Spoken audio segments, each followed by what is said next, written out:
ओम शांति। आज 8 जून 1971 के महावाक्य बाबा के पढ़ेंगे।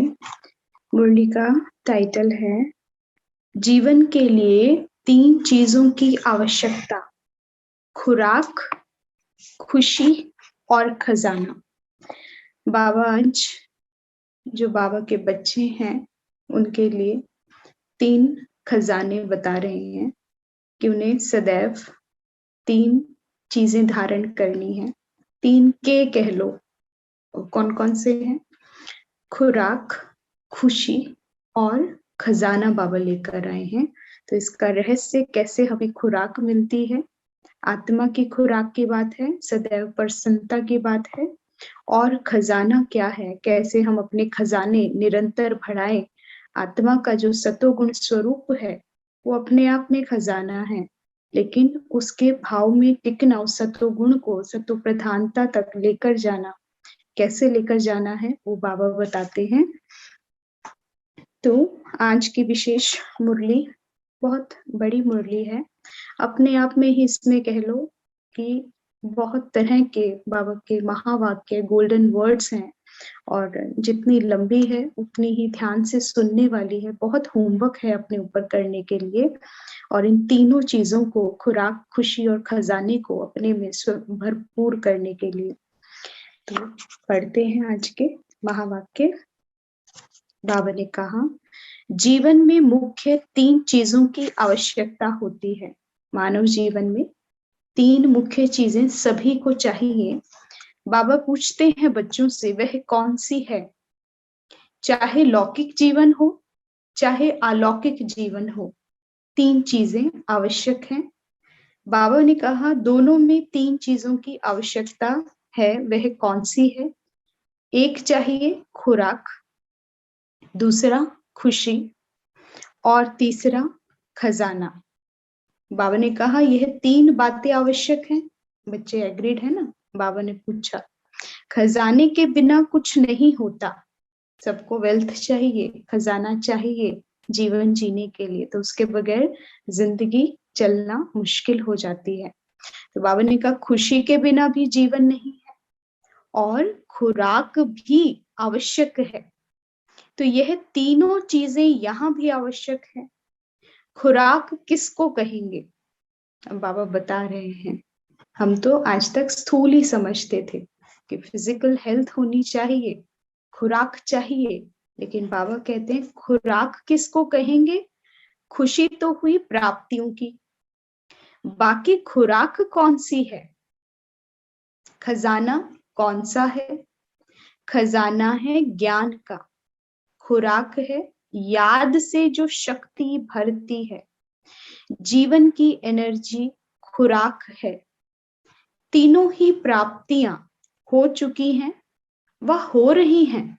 बाबा बच्चों से पूछते हैं, खजाना, खुशी और खुराक। बाबा ने तीनों का अर्थ समझाया कि खजाना ज्ञान का खजाना है, ये बच्चों को अच्छे से प्राप्त हो रहा है ना, रोज बाबा खजाना देते हैं।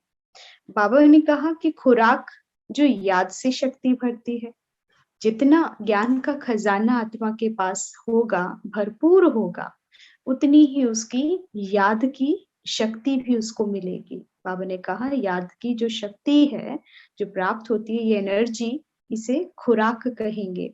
और तीसरा बाबा ने कहा कि खजाना, खुशी और खुराक। जब खजाना भी होगा, खुराक भी अच्छे से मिल रही है, तो खुश तो रहेंगे ही बच्चे, क्योंकि उससे अथाह प्राप्तियां निरंतर होती रहेंगी। तो बाबा ने कहा अखुट खजाना मिला है ना, अच्छा उस अखुट खजाने को बहुत सहज अगर किसको गिनती करके सुनाओ कि क्या क्या मिला है। अब बाबा विस्तार में जा रहे हैं कि कैसे जो खजाना मिला है उसे सारे सभी को देना है, विश्व की हर आत्मा को बताना है कि हमें कौन सा खजाना मिला है। ज्ञान के खजाने, बाबा कहते हैं ज्ञान के सागर है ना बाबा, तो सागर को गागर में भर कर दिखाओ कि इतना सागर, जो इतना विस्तार आपको मिल रहा है, इतना खुशी का खजाना, प्राप्तियों का खजाना मिल रहा है।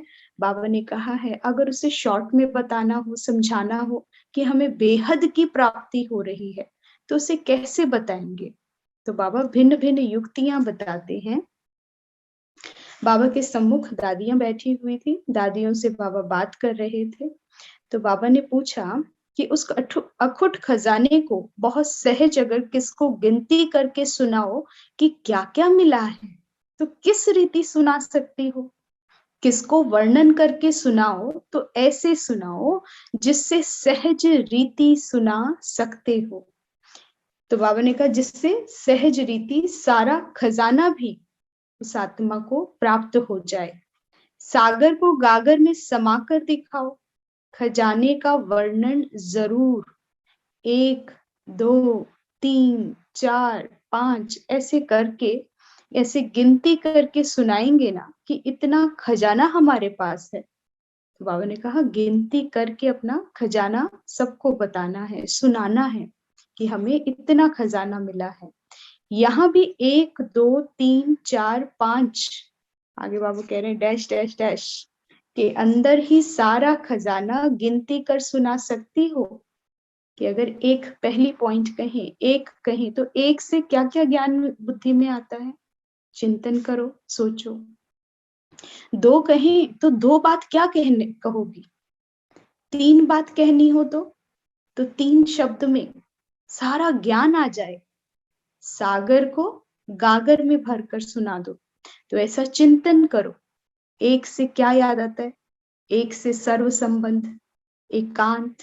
बाबा कहते हैं ना, एक रस, एक मत। एक शब्द से एक पर टिकना है, एक बिंदी है, एक मैं है।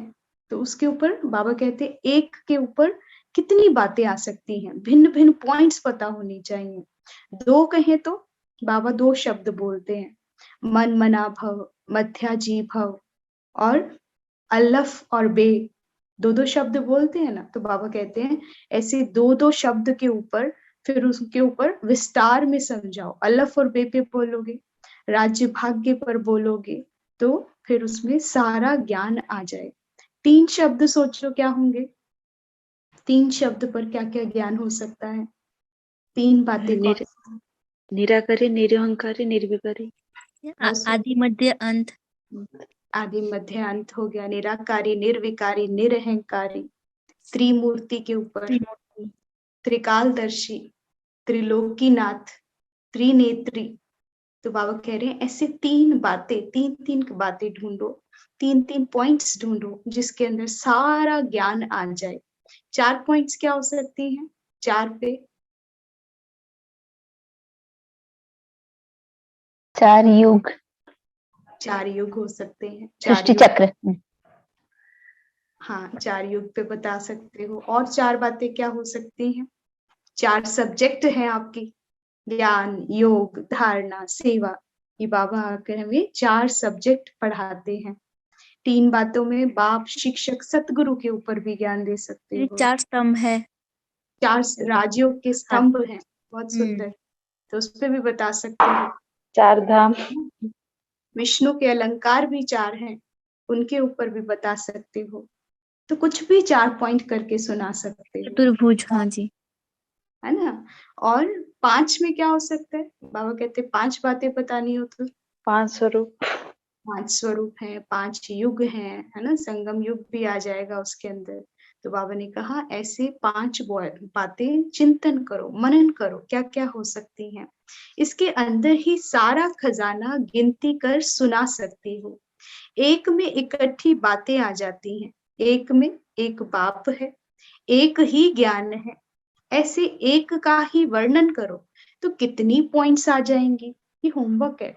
इस पर बहुत सारे पॉइंट्स हो सकते हैं। हमने तो 2, 3, 4 ही डिस्कस करे हैं, लेकिन हमें बैठकर इसके ऊपर कि अगर ऐसे एक बात बतानी हो, समय ही ना हो, ट्रेन में बैठे हो, थोड़े क्षण के लिए कोई आत्मा आपके साथ है, अगला स्टेशन उसका है, तो छोटे से छोटे समय में, थोड़े से थोड़े समय में छोटी सी छोटी बात, लेकिन सारा उसके अंदर ज्ञान भरा हो, उसकी बुद्धि को टच हो जाए।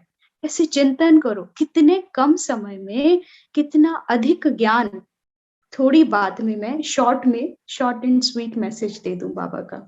तो बाबा ने कहा कितनी पॉइंट्स आ जाएंगी, ऐसे ही 2 का वर्णन करो, 3 का वर्णन करो, तो 1 2 3 4 5 इसमें ही सारा ज्ञान वर्णन कर सकती हो।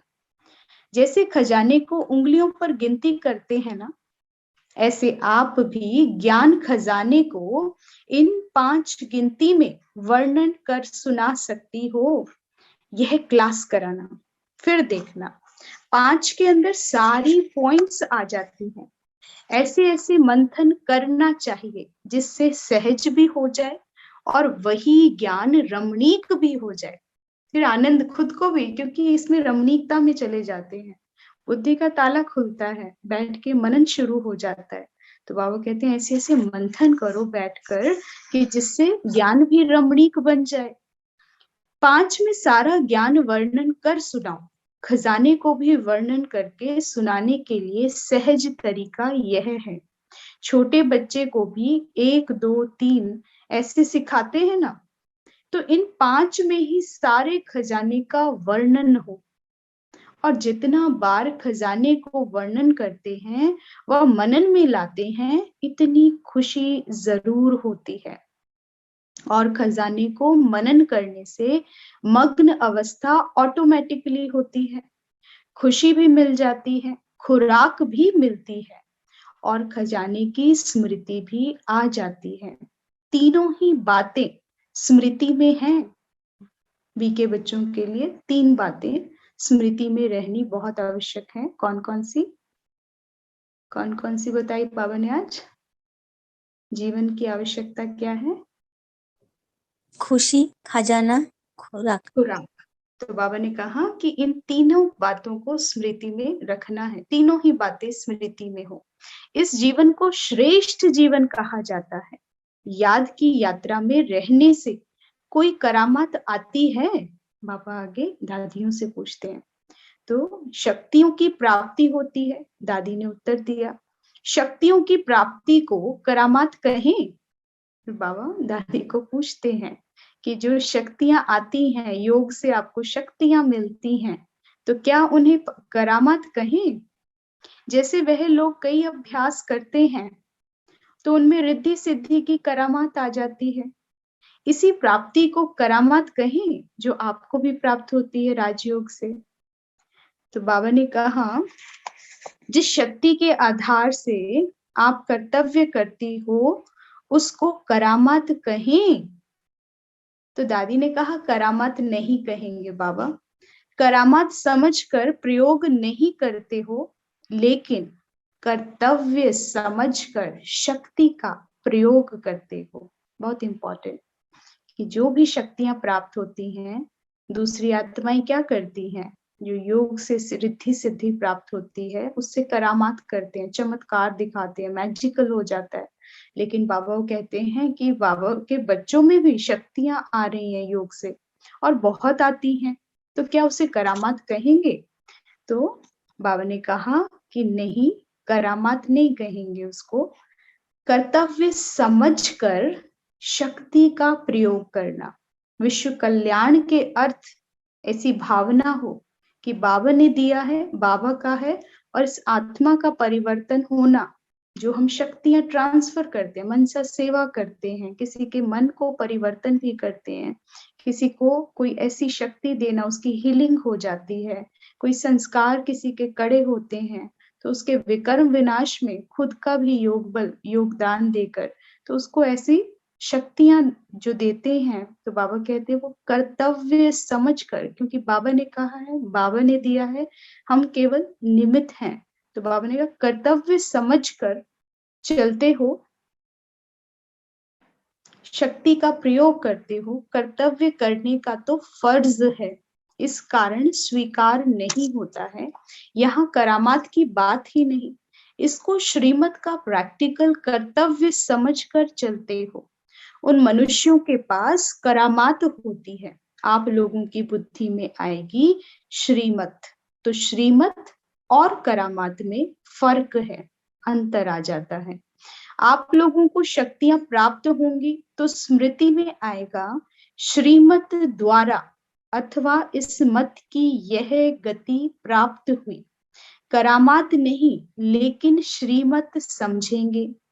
करामात समझ शक्तियों का प्रयोग नहीं करेंगे। कर्तव्य समझ शक्तियों का प्रयोग करेंगे।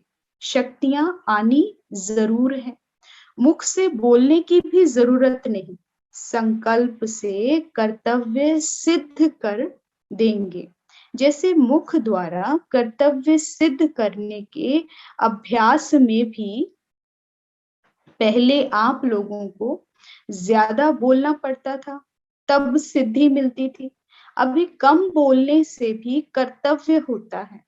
तो जैसे यह अंतर्यामी, वैसे फिर यह प्रैक्टिस हो जाएगी। आपका संकल्प कर्तव्य को पूरा करेगा। संकल्प से किसको बुला सकेंगे? अब बाबा बता रहे हैं कि क्या क्या कर सकते हैं। तो बाबा ने कहा संकल्प से किसको बुला सकेंगे, किसको संकल्प से कार्य की प्रेरणा देंगे। ये सब क्या है? योग बल की शक्ति है। जितना जितना अंतर्मुखी होंगे, मनन करेंगे, जितना मग्न अवस्था होगी, तो वाणी का कम से कम इस्तेमाल होगा, संकल्प से कार्य सिद्ध होने लगेंगे। तो बाबा ने कहा किसी को बुला सकेंगे, किसी को कार्य करने की प्रेरणा देंगे, यह भी शक्तियां हैं, लेकिन उनको कर्तव्य समझ प्रयोग करना है। कई ऐसे है ना कि बिना बात के ही संकल्प देखे देखे मुझे कुछ टचिंग हो रही है कि नहीं, कुछ योग का फर्क होने लगा है कि नहीं, कुछ परिवर्तन आ रहा है कि नहीं। लेकिन कुछ क्या है, केवल योग का प्रयोग करेंगे, वो भी सेवा अर्थ, कर्तव्य अर्थ समझकर। तो बाबा ने कहा तब प्रयोग करना है। यह प्राप्ति श्रीमत से हुई है और बुद्धि में भावना क्या रहे, मैं निमित्त हूँ, श्रीमत मुझसे करवा रही है। यह जैसे बटन दबाने से सारा नजारा टेलीविजन में आता है, वैसे ही आप संकल्प यहाँ करेंगे, वहां उसकी बुद्धि में क्लियर चित्र खिंच जाएगा, ऐसे कनेक्शन चलेगा। यह सभी शक्तियों की प्राप्ति होगी। इस प्राप्ति के लिए जब तक बुद्धि में और सभी बातें समाप्त हों और सिर्फ श्रीमत की आज्ञा जो मिली हुई है वही चलती रहे और कुछ भी मिक्स ना हो, व्यर्थ संकल्प श्रीमत नहीं है, यह अपनी मनमत है। तो जब ऐसी बुद्धि हो जाए जिसमें सिवाय श्रीमत के कुछ भी मिक्स ना हो, तब शक्तियां आएंगी। नजदीक आ रही हो। गायन शक्तियों का ज्यादा है। कर्तव्य के संबंध में शक्तियों का गायन ज्यादा है, क्योंकि साकार में अंतिम कर्तव्य की समाप्ति शक्तियों द्वारा है। इसलिए कर्तव्य की स्मृति व यादगार भी शक्तियों का ज्यादा है। दिन प्रतिदिन भविष्य में देवताओं के स्वरूप का पूजन व यादगार कम होता जाएगा, शक्तियों का पूजन और गायन बढ़ता जाएगा। गायन होते होते ही प्रत्यक्ष हो जाएंगे। अच्छा, फिर बाबा ने बात करी निर्मल शांता दादी, जो बाप दादा के सम्मुख बैठी हैं। बहुत इंपॉर्टेंट बात कर रहे हैं बाबा, जिन्होंने भी सेंटर खोले हैं या जो भी बाबा के रिस्पॉन्सिबिलिटीज या जो भी सेवाओं के निमित्त आत्माएं हैं, जो अपने आप को टीचर्स का कार्य करते हैं, गीता पाठशालाएं हैं, तो उनके लिए विशेष बहुत अटेंशन बाबा खिंचवा रहे हैं कि किस तरह की सेवा होनी चाहिए। कलकत्ता में सर्विस का साधन तो स्थापन कर लिया है, लेकिन जैसे सर्विस के साधन की स्थापना की है, वैसे पालना का रूप अभी विस्तार को पाना चाहिए। कलकत्ते के म्यूजियम द्वारा सभी आत्माओं को कैसे शांति का वरदान प्राप्त हो सके, क्योंकि कलकत्ता में अशांति ज्यादा है ना, तो इतना आवाज फैलना चाहिए जो गवर्नमेंट तक यह आवाज जाए कि इस स्थान द्वारा शांति सहज प्राप्त हो सकती है। गवर्नमेंट द्वारा शांति दल के रूप में ऑफर हो सकती है, जैसे जेल आदि में भाषण के लिए ऑफर करते हैं, क्योंकि पाप आत्माओं को पुण्य आत्मा बनाने का साधन है, तब निमंत्रण देते हैं। ऐसे ही कहाँ अशांति होगी,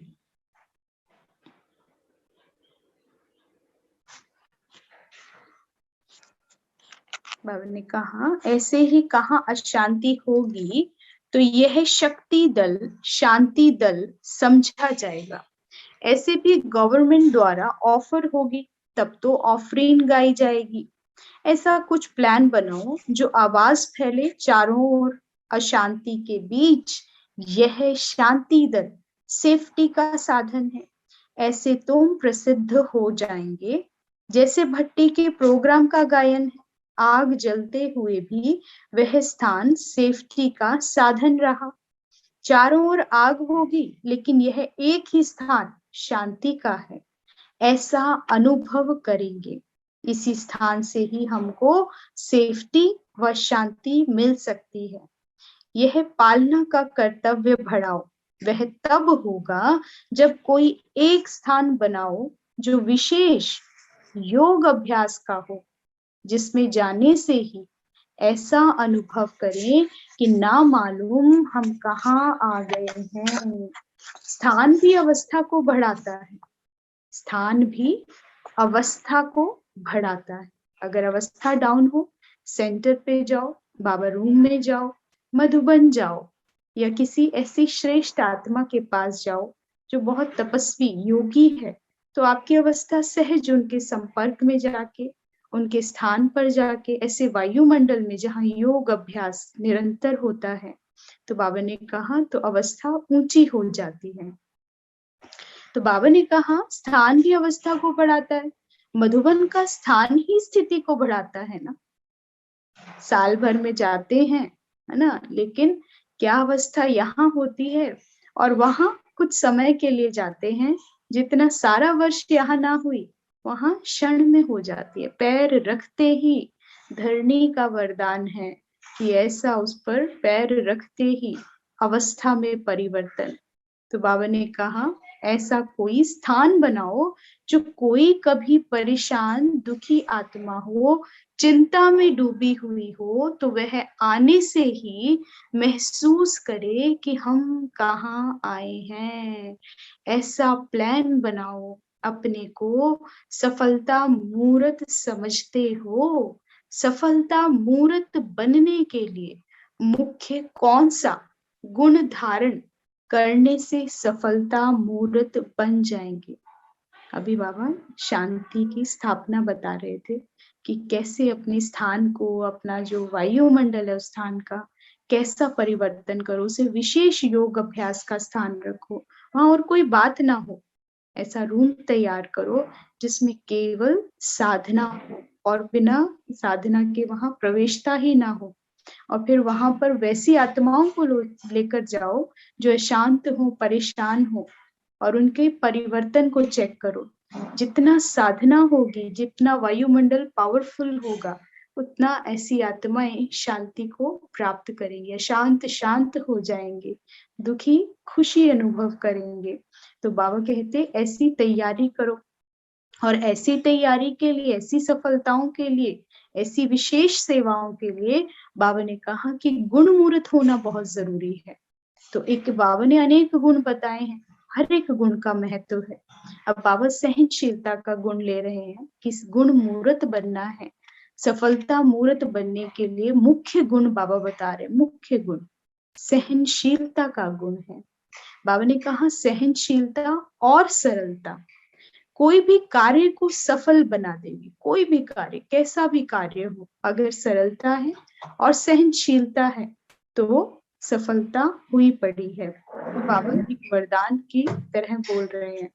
जैसे कोई धैर्यता वाला मनुष्य सोच समझकर कार्य करते हैं तो सफलता प्राप्त होती है, वैसे ही सहनशील जो होते हैं वह अपनी ही सहनशीलता की शक्ति से कैसा भी कठोर संस्कार वाला हो, वह कैसा भी कठिन कार्य हो, उनको शीतल बना देते हैं, वह सहज कर देते हैं।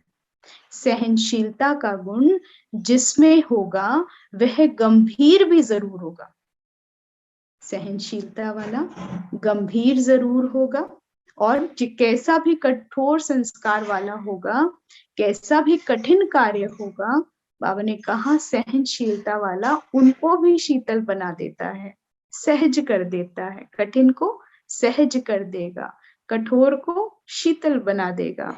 तो बाबा ने कहा और गंभीरता उसकी विशेषता होगी, पहचान होगी। जो गंभीर आत्मा होगी तो जरूर सहनशील भी हो सकती है, लेकिन जो सहनशील होगी वो 100% गंभीर आत्मा होगी।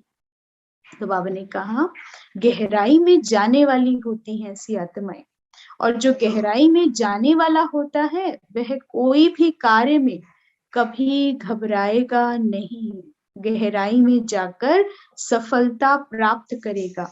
सहनशीलता वाले बाहिर्मुखता के वाइब्रेशन को ही नहीं, लेकिन मन के संकल्प भी जो उत्पन्न होते हैं, उन संकल्पों की उत्पत्ति को देखकर भी घबराएंगे नहीं, अपनी सहनशीलता से सामना करेंगे। और सहनशीलता के गुण वाले की सूरत से क्या दिखाई देगा? जो सहनशील आत्मा होगी उसकी सूरत से क्या दिखाई देगा? जिसमें सहनशीलता का गुण होता है वह सूरत से सदैव संतुष्ट दिखाई देगा। उनके नयन चयन कभी भी असंतुष्टता के नहीं दिखाई देंगे। तो जो स्वयं संतुष्ट मूर्त रहते हैं वह औरों को भी संतुष्ट बना देंगे, और चलते फिरते वह फरिश्ता अनुभव होगा।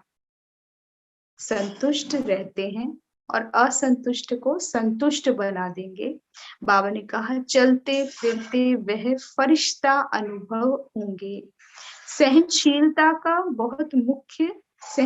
बहुत मुख्य धारणा है। जितनी सहनशीलता अपने में देखेंगे उतना समझो स्वयं से भी संतुष्ट हैं, दूसरे भी संतुष्ट हैं।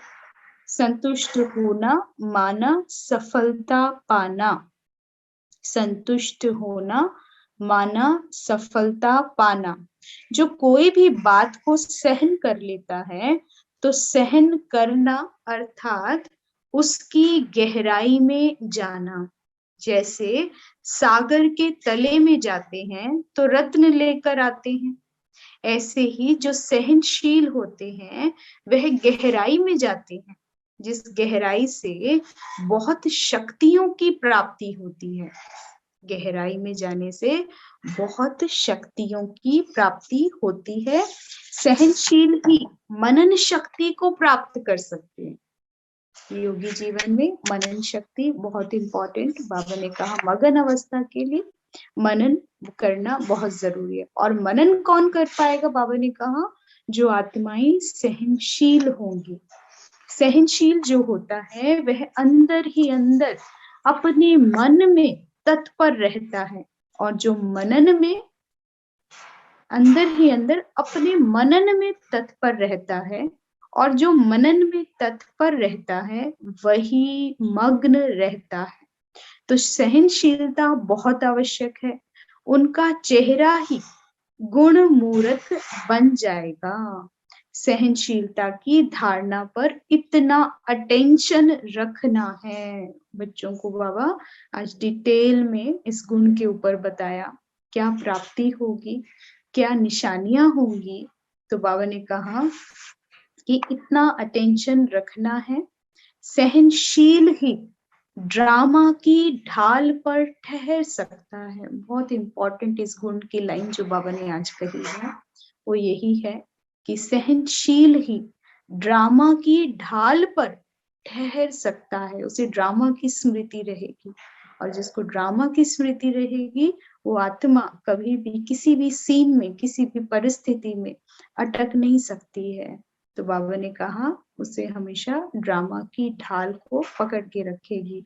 इतना अटेंशन इस पर है, ड्रामा की ढाल पर। बाबा पूछते हैं गुण पे भी, सहनशीलता के गुण के ऊपर भी अटेंशन। दूसरा बाबा ने कहा ड्रामा की ढाल के ऊपर भी। सदैव कोई ना कोई गुण सामने देख उनकी गहराई में जाना है। बाबा जब भी किसी गुण की बात करते हैं तो बाबा बच्चों को कहते हैं कि आपने उस गुण को सामने देख उनकी गहराई में जाना है। जितना जितना गहराई में जाएंगे उतना ही गुण की वैल्यू का पता पड़ेगा, और जितना जिस चीज की वैल्यू का मालूम होता है, गहनता में जाने से उसकी वैल्यू पता चलेगी, और जितना वैल्यू का मालूम होगा उतना ही हर गुण को ग्रहण करना व वर्णन करना सहज है। लेकिन एक एक गुण की गहराई कितनी है यह जो जानते हैं वही इतने वैल्यूएबल बनते हैं। जो गुण की वैल्यूज को जानेंगे वही वैल्यूएबल बनेंगे। उनका ही गायन सर्वगुण संपन्न का होता है। सर्वगुण का मतलब हर गुण की गहराई में जाना और हर गुण को धारण करना, मनन करना हर गुण पर। तो बाबा ने कहा ऐसी गहराई में जाना है। जैसे आज बाबा ने डिटेल में बताया ना, क्या निशानी होगी, क्या प्राप्तियां होंगी, कैसे लक्षण होंगे, कैसे धारण कर सकेंगे। तो बाबा ने कहा कि ऐसे ही एक एक गुण के ऊपर चिंतन करो, उसकी गहराई में जाओ, और जितना स्वयं को वैल्यू का पता मालूम होगा और जितना मनन होगा, जितनी धारणा होगी उस गुण के प्रति, तो बाबा ने कहा खुद को वैल्यू का पता मालूम होगा उतना ही औरों को भी उस वैल्यू से सुनाएंगे। तो बाबा ने कहा अच्छा अपने को वैल्यूएबल की लिस्ट में समझते हो, वैल्यूएबल सोल। तो बाबा ने कहा वैल्यूएबल का मुख्य लक्षण क्या होता है? जो वैल्यूएबल हैं ऐसी सोल्स, तो बाबा ने कहा उनके लक्षण क्या होंगे? जैसे बाप दादा को त्रिमूर्ति कहते हैं, वैसे आप एक एक के एक मूर्त से तीन मूर्त का साक्षात्कार होता है वैल्यूएबल सोल का। बाप तो तीन देवताओं का रचयिता होने के कारण त्रिमूर्ति कहलाते हैं। त्रिमूर्ति के बाबा रचनाकार हैं, लेकिन आप एक एक मूर्त से तीन मूर्त का साक्षात्कार होता है। वहां तीनों के बाबा हैं, है ना, तीनों त्रिमूर्ति दिखाते हैं, ब्रह्मा विष्णु शंकर, स्थापना पालना विनाश। तो बाबा ने कहा जब हम तीनों को दिखाते हैं तो इनके रचयिता कौन है? शिव बाबा है। लेकिन आपसे त्रिमूर्ति का साक्षात्कार होना, तीन मूर्त नजर आए, और वो तीन मूर्त कौन सी है? शक्तियों द्वारा कौन सी तीन मूर्तियों का साक्षात्कार होता है? आप लोगों द्वारा अभी तीन कर्तव्य होते हैं, तो यह स्थापना का कार्य भी करते हो ज्ञान के द्वारा।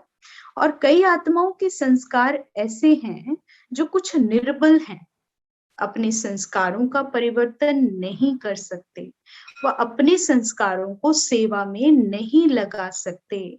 उन्हों को मदद दे आगे बढ़ाना, यह है पालना। केवल ज्ञान सुनाना नहीं, लेकिन फिर उनका भविष्य बनाना। बाबा कहते फिर यह है पालना, उनके निर्बल संस्कारों को और उनकी विशेषताओं को जानकर जो अपने ज्ञान में या यज्ञ में अपने संस्कारों को लगा नहीं पाते हैं, तो बाबा ने कहा वो सब कुछ जानकर फिर उनको आगे बढ़ाना, उनको लक्ष्य देना और उस तक पहुंचाना, यह हुई पालना। पालना में छोटे से बड़ा करना होता है, इसे ही पालना कहते हैं ना। और फिर कई आत्माएं जो अपनी शक्ति से पुराने संस्कारों को मिटा नहीं सकती, उन्हों के भी मददगार बन उनके विकर्मों को नाश करने में मददगार बनते हो। तीनों कर्तव्य चल रहे हैं साथ साथ, स्थापना भी चल रही है, पालना भी चल रही है, और जो निर्बल संस्कार हैं, जो कमी कमजोरियां हैं, उनको भी शक्ति देकर उनके विकर्म विनाश करना और उनके अंदर परिवर्तन लाना। तो बाबा ने कहा ऐसी मदद करते हो, तो तीनों कर्तव्य चल रहे हैं। इन तीनों कर्तव्यों के लिए तीन मूर्त कौन सी है? जिस समय कोई आत्मा में नए दैवी संस्कारों की रचना कराती हो, उस समय बनती हो ज्ञान मूर्त, पहली मूर्त तीन मूर्त में से। जब किसी को ज्ञान को समझाते हो, ज्ञान बताते हो, तब क्या कहलाती हो? नए संस्कारों की रचना करने वाली ज्ञान मूर्त हो। और जिस समय पालना कराती हो, फिर उस ज्ञान में उनकी पालना करते हो, रोज उनको नई नई बातों से अवगत कराते हो, कमी कमजोरियों का एहसास कराना, उसमें परिवर्तन लाना, तो बाबा कहते हैं फिर क्या हो जाता है? तो उस समय रहम और स्नेह, क्योंकि जो निर्बल संस्कार हैं उनका सामना भी तो करना है, समाना भी तो है, तो वो हो गया रहम हो गया, और स्नेह से फिर पालना करना, दोनों मूर्ति की आवश्यकता है, स्नेह और रहम। अगर रहम नहीं आता है तो स्नेह भी नहीं होगा। तो पालना के समय एक रहम दिल और स्नेह मूर्त, माता कैसे पालना करती है ना बच्चे की, उसके अंदर रहम भी होता है, स्नेह भी होता है, वो क्रोध नहीं होता है उसका, वो क्या होता है? रहम भावना होती है, जानती है निर्बल है, कर नहीं सकता, मुझे सहारा देना ही होगा, और फिर स्नेह मूर्त बन जाती है। तो बाबा ने कहा, और जिस समय कोई के पुराने संस्कारों का नाश कराती हो, उस समय शक्ति स्वरूप, और दूसरा रौब के बजाय रुहाब में, ज्ञान की अथॉरिटी से, जिसमें रौब ना हो, रौब में क्या आ जाते हैं? क्रोध का कहीं अंश वंश दिखाई देता है, लेकिन जहाँ ज्ञान की अथॉरिटी है, जैसे बाबा आते हैं ना, तो धर्मराज भी बनते हैं, स्ट्रिक्टली बोलते हैं। कई बार पवित्रता का पाठ बाबा देखते हैं बच्चे नहीं पढ़ रहे हैं, अमृत वेला नहीं उठ रहे हैं, तो बड़ा रुहाब से बाबा के बोल आते हैं, महावाक्य होते हैं, अथॉरिटी वाले होते हैं, समझ में आता है कि आज ये शब्द जो है हमें अंदर से थोड़ी सी डांट लगा रहे हैं। तो बाबा ने कहा रौब ना हो, लेकिन परिवर्तन हो, शक्ति स्वरूप, उसमें समझावनी होती है, टचिंग होती है आत्मा को कि मैं ये गलत कर रहा हूँ और मुझे इसमें परिवर्तन लाना है, और नेक्स्ट डे से परिवर्तन आ भी जाता है। तो बाबा ने कहा ऐसा रुहाब में करना है, जब तक रुहाब में नहीं ठहरते तब तक उनके विकर्मों का विनाश नहीं करा सकते। जैसे अज्ञान काल में कोई की बुराई छुड़ाने के लिए रौब रखा जाता है, यहाँ रौब तो नहीं, लेकिन रुहाब में ठहरना पड़ता है, क्योंकि वो देह अभिमान है। रौब क्या हो गया?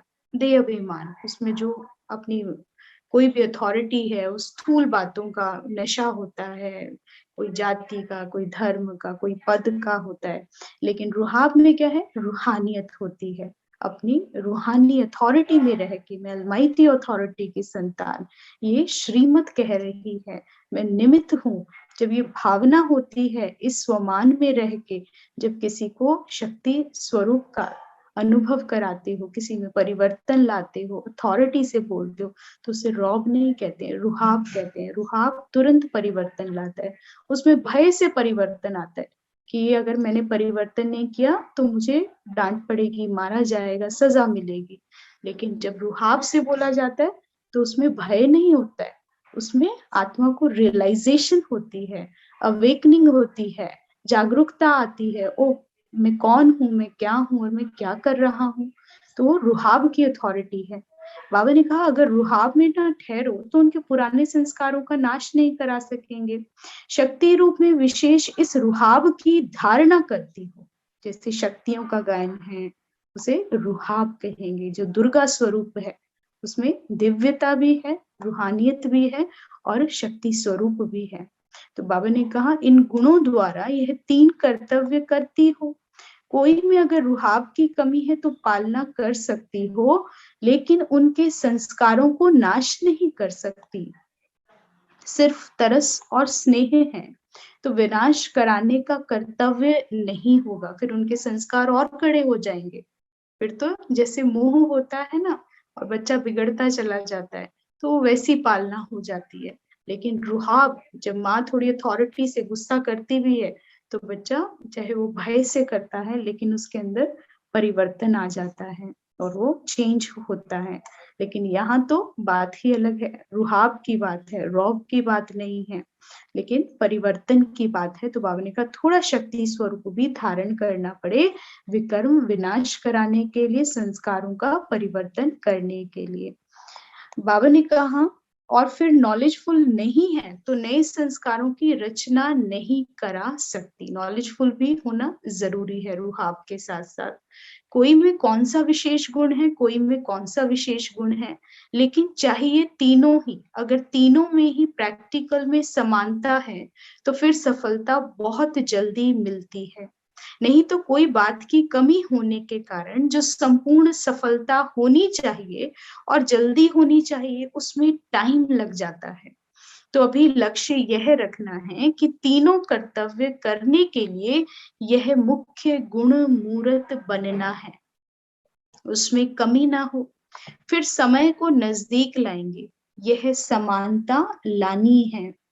जो बाप में सर्व गुणों की समानता है, अभी कोई में कौन सा गुण, कोई में कौन सी विशेषता है, फर्क है ना। बाप दादा कौन सी गिफ्ट देने आए हैं, बाबा गिफ्ट लेकर आए हैं बच्चों की। बाबा पूछते हैं कौन सी गिफ्ट देने आए हैं। निराकार बाप की गिफ्ट कौन सी है और साकार की गिफ्ट कौन सी है। दोनों गिफ्ट मिली हैं, दोनों की गिफ्ट एक ही है, वह अलग अलग है। गिफ्ट तो सबको मिली है, बाप और दादा द्वारा गिफ्ट मिलती है। जो सर्व आत्माओं प्रति गिफ्ट है स्वर्ग का राज्य भाग्य, वह तो सबको मिलता ही है।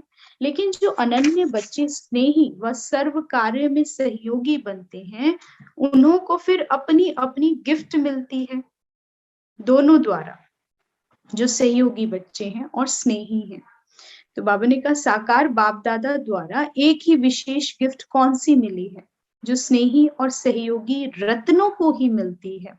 वह स्वर्ग की गिफ्ट तो वरदान में मिलती है। साकार और निराकार द्वारा हर एक को स्पेशल वरदान भी मिला है और गिफ्ट भी मिली है। कई ऐसे वरदान हर एक को अपने अपने मिले हुए हैं, जो बिना मेहनत के वरदान द्वारा सफलता को पाते रहते हैं। वरदान तो अपने अपने जानते हो। तो बाबा ने कहा कोई को कोई विशेष शक्ति का वरदान मिला हुआ है, कोई को किस विशेष शक्ति का वरदान मिला हुआ है। उन वरदानों का अनुभव भी हर एक करते हैं।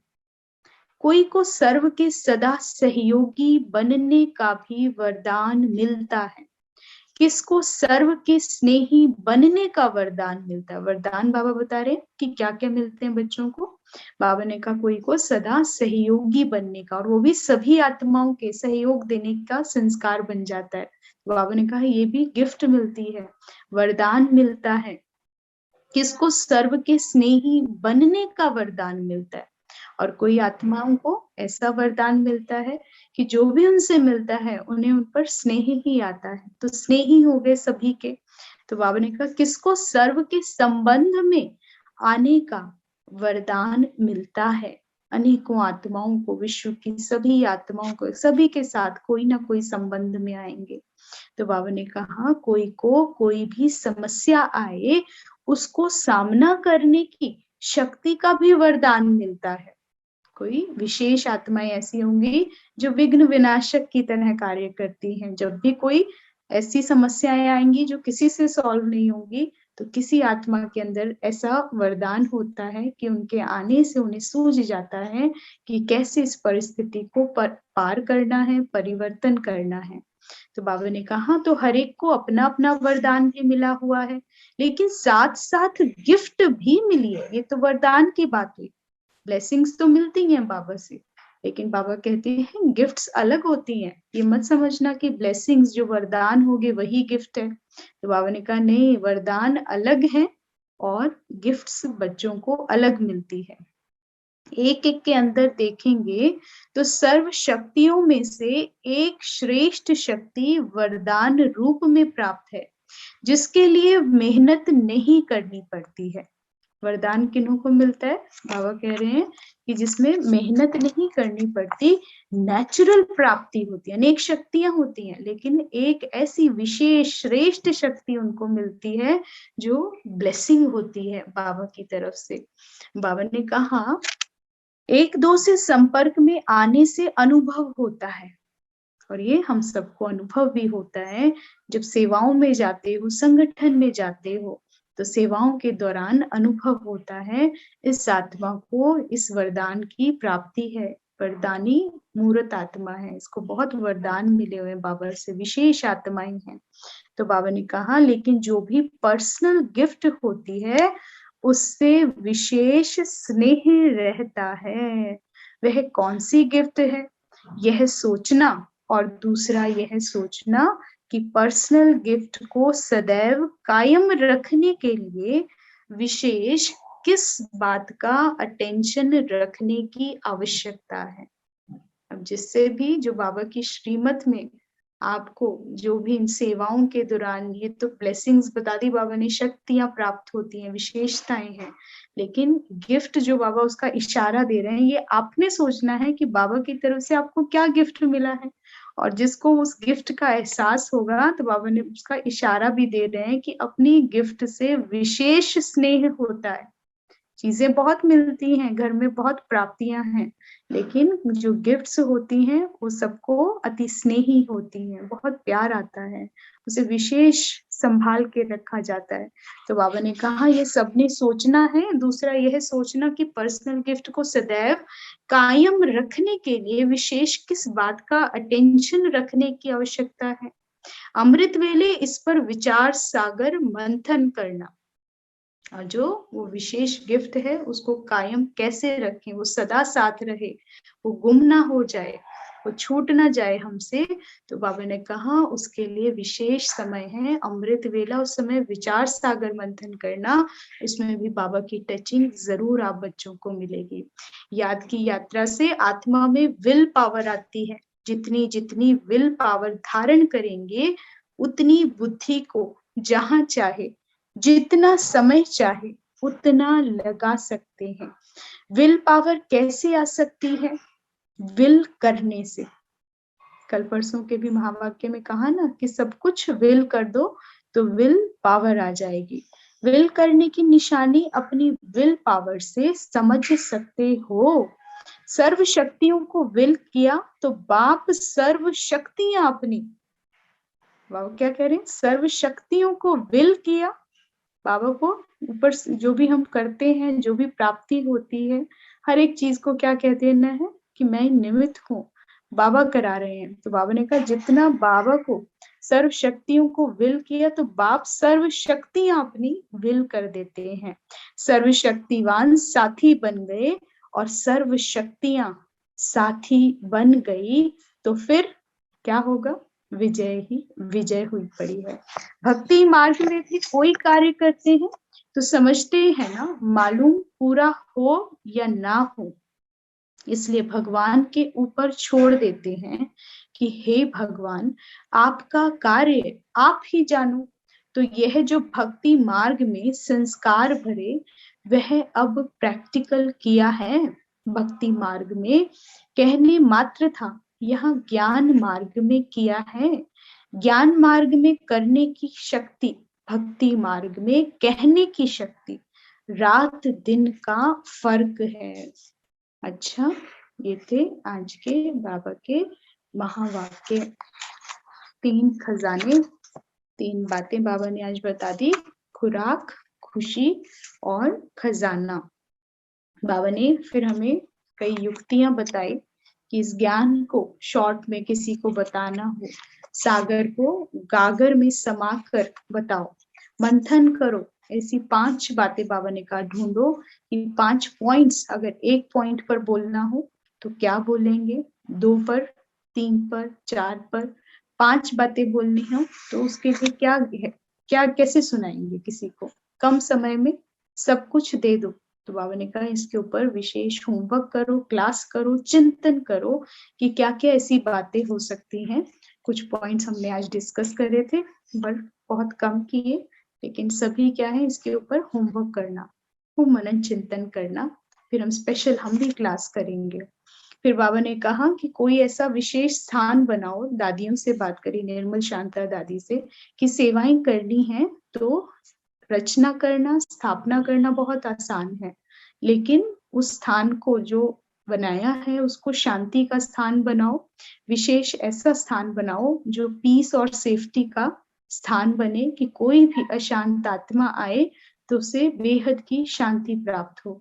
तो ऐसा स्थान बनाना है। फिर बाबा ने कहा कि अपने आप को त्रिमूर्ति तैयार करो, कि जैसे बाबा है, बाबा को त्रिमूर्ति कहते हैं कि रचयिता है त्रिमूर्ति का, लेकिन आपसे तीन मूर्त का साक्षात्कार हो।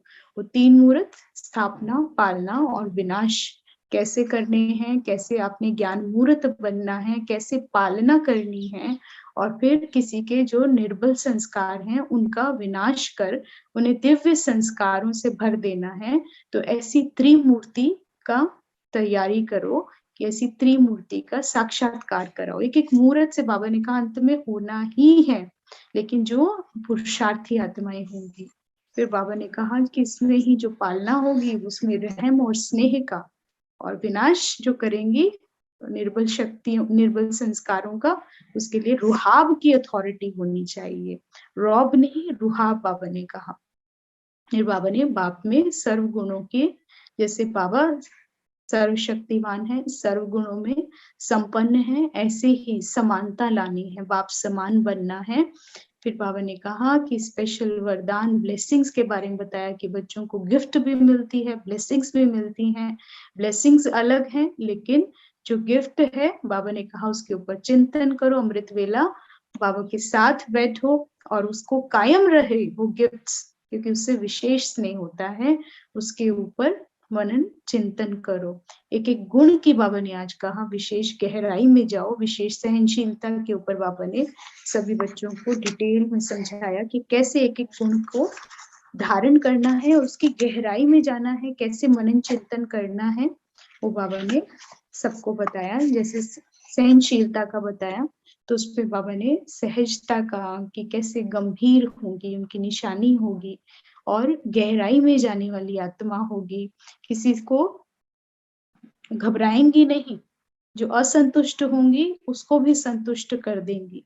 ऐसी सहनशील आत्मा सदैव संतुष्ट करने वाली होगी। चलते फिरते वह फरिश्ता अनुभव होगा, जो स्वयं संतुष्ट रहता है, दूसरों को भी संतुष्ट कर देता है, वो सर्व को फिर फरिश्ता अनुभव होता है। बाबा ने कहा उनमें गहराई में जाने की संस्कार होगा।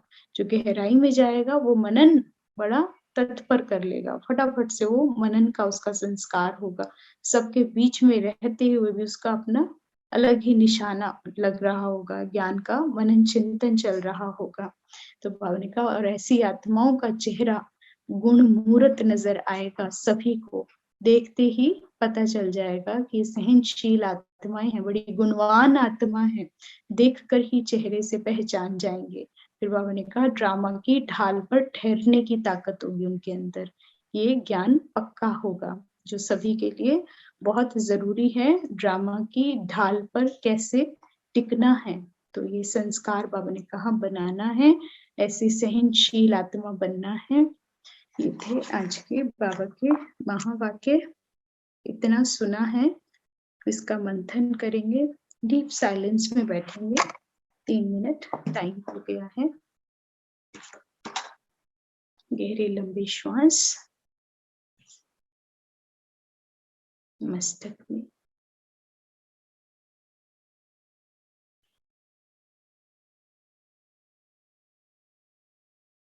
अपने शक्तिशाली स्वरूप देखो।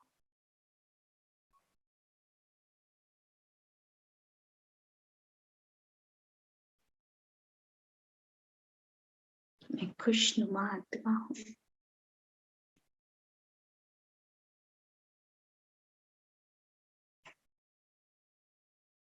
ज्ञान का भरपूर खजाना मुझ आत्मा को प्राप्त है।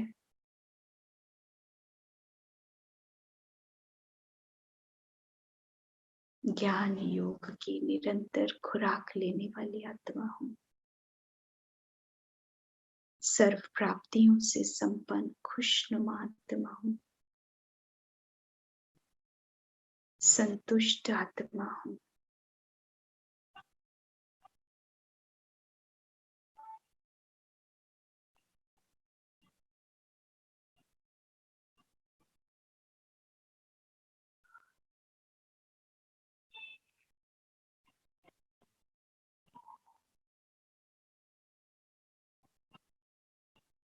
एक सेकेंड में बाबा के पास परम धाम में पहुंच जाएं। सर्व शक्तियां भरी, सर्व गुण संपन्न हो जाएं। जैसा स्वरूप बाबा का वैसा ही स्वरूप, निराकारी, निर्विकारी, निरहंकारी।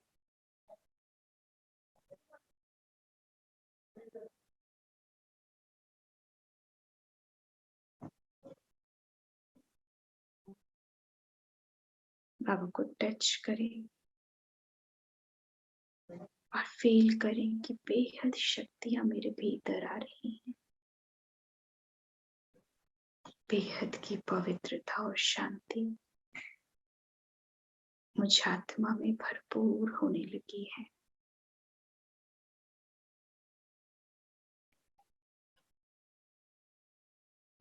एक दिव्य प्रकाश के ऑरा में मैं समाती जा रही हूँ। दिव्य मूर्त बनती जा रही हूँ। बाप समान आत्मा बनती जा रही हूँ।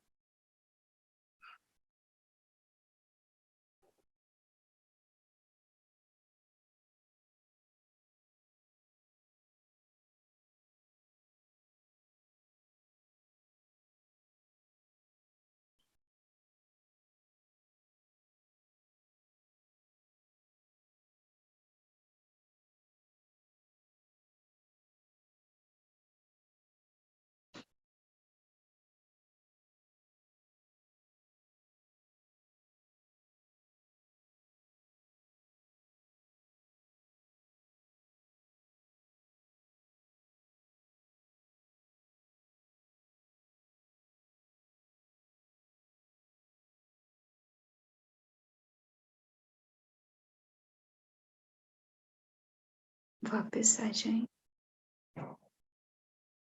अपनी देह मस्तक के बीचों बीच स्थान ग्रहण करें।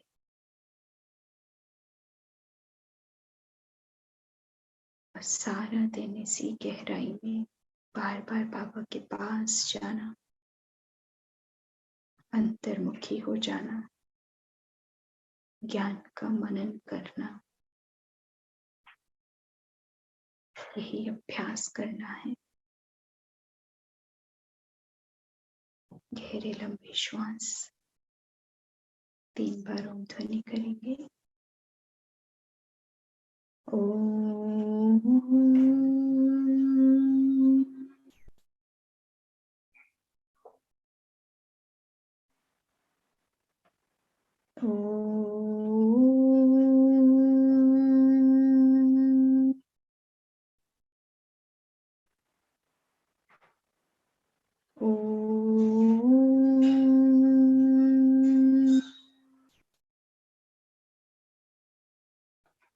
शांति, शांति, शांति। दोनों हाथों को रब करें।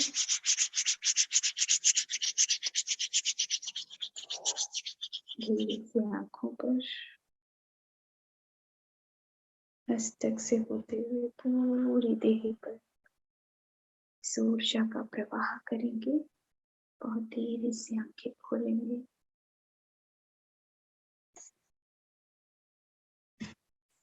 ओम शांति, शांति, शांति।